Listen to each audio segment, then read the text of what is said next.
அஸ்ஸலாமு அலைக்கும். Hi friends, welcome back to Nimmi's world. இன்றைக்கி நான் எங்கே வந்திருக்கேன் அப்படின்னா, இந்தியாவில் தமிழ்நாட்டில் மதுரையில் இருக்க திருமல நாயக்கர் மஹாலை தான் நான் இன்றைக்கி சுற்றி பார்க்க வந்திருக்கேன். இங்கே நீங்கள் பார்த்தீங்க அப்படின்னா, இந்த மஹால் வந்து திருமல நாயக்கரால் இந்த மஹால் வந்து கட்டப்பட்டது. இந்த மஹால் கட்டுறதுக்கு கிட்டத்தட்ட 16 வருஷம் வந்து இந்த மஹால் கட்டுறதுக்கு எடுத்துக்கிட்டாங்க. நீங்கள் பார்த்தீங்கன்னா, இதில் 248 தூண்கள் வந்து இருக்கு. இந்த தூண்கள ஒரு ஆள் வந்து கையால வந்து பிடிக்க முடியாது. 3 பேர் சேர்ந்து நின்னு பிடிச்சா மட்டும் தான் இந்த தூண் வந்து பிடிக்க முடியும். அந்த அளவு இந்த தூண் வந்து அவ்வளோ அகலமாகவும், அவ்வளோ வந்து ஸ்ட்ரென்த்தாவும் இருக்கு. அது மட்டும் இல்லாம, இந்த தூண்ல ஒரு சிறப்பு என்ன நீங்க பார்த்தீங்க அப்படின்னா, ராஜா உட்காரக்கூடிய அந்த சிம்மாசன பக்கத்துல இருக்க பார்த்தீங்களா தூணு, அந்த தூண் வந்து நீங்க பார்த்தீங்க அப்படின்னா, 3 பேரால வந்து கையில பிடிக்க முடியாது. 4 பேர் வந்து கையில பிடிக்கக்கூடிய அளவு வந்து அவ்வளோ வந்து தரமா வந்து இந்த தூண் வந்து கட்டப்பட்டிருக்கு. இப்ப நீங்க பார்த்துட்ருக்கீங்க பார்த்தீங்களா? இந்த திருமல நாயக்கர் மஹால் வந்து 4ல 1 பங்க தான் நம்ம பார்த்துட்ருக்கோம். மீதி வந்து இல்ல அப்படின்னு சொல்றாங்க. ஏன் அப்படின்னா, அந்த காலத்தில இயற்கை சீற்றங்கள்னால சில இடங்கள் வந்து அழிஞ்சிருச்சு அப்படிங்கிற மாதிரியும் சொல்லியிருக்காங்க. இந்த மஹால்ல நீங்க பார்த்தீங்கன்னா, சிற்பங்கள் நெறையா இருக்கும். மேல நல்லா வந்து கிரியேட்டிவா பண்ணியிருப்பாங்க. அது சிவனுடையும், பெருமாளுடைய பத்திய வரலாறுகள் ஒவ்வொரு சிற்பங்களும் ஒவ்வொரு கதையில சொல்லும் அப்படிங்கிற மாதிரி சொல்லியிருக்காங்க. இதோட ஒர்க்க பார்த்தீங்கன்னா, அவ்வளோ அமேசிங்காவும், செம்ம சூப்பராவும், அழகா இருக்கும்.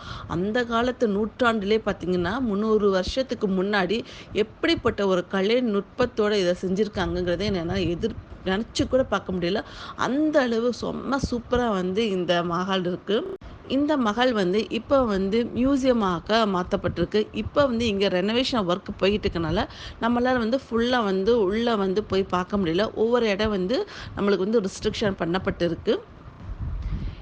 இங்க நீங்க பார்த்தீங்க அப்படின்னா, இந்த மஹால்ல இருக்க தூண் பார்த்தீங்கன்னா, நேரா பார்க்கும்போதே பார்த்தீங்கன்னா, ஒவ்வொன்னும் வந்து ஒவ்வொரு விதம் அழகா இருக்கு.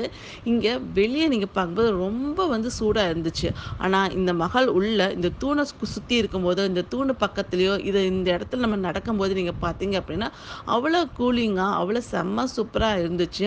ஆனா இந்த இடத்த விட்டு போகவே எனக்கு மனசு இல்ல. அவ்வளோ அழகா இருந்துச்சு. இந்த ஒவ்வொன்னும் சிற்பங்களும் சரி, அதுல வந்து இருக்க இந்த மஹால் வந்து ஷூட்டிங் ஸ்பாட்டாவும் இருக்கு. நீங்க பார்த்தீங்க அப்படின்னா, நேருக்கு நேர், பீமா, குரு, பம்பாய் இந்த மாரி நெறைய படங்கள் வந்து இந்த இடத்துல ஷூட் பண்ணியிருக்காங்க. அந்த காலத்துல ராமராஜ் படம் சரி, கௌதமி படம் சரி, அவங்களும் வந்து இந்த இடத்துல வந்து நெறைய ஷூட்ஸ் எடுத்திருக்காங்க. ஜோடி படம், அந்த மாதிரி நெறைய படத்துல வந்து இந்த இடம் வந்து யூஸ் பண்ணியிருக்காங்க. இந்த மஹால வந்து சுத்தி பார்க்கறதுக்கு ரொம்ப எக்ஸ்பென்சிவ்லாம் கிடையாது. சின்ன பசங்களுக்கு ரூ. 5 பெரியவங்களுக்கு வந்து ரூ. 10 வீடியோ லாக், கேமரா ஷூட் பண்றாங்க அப்படின்னா, அவங்க வந்து ரூ. 100 வந்து பே பண்ணாலே போதும். இன்ஷா அல்லாஹ் உங்களுக்கு டைம் கிடைச்சிச்சு அப்படின்னா, இந்த மாதிரி ஹிஸ்டாரிக்கல் பிளேஸ்ல போய் பாருங்க. பார்த்து என்ஜாய் பண்ணுங்க.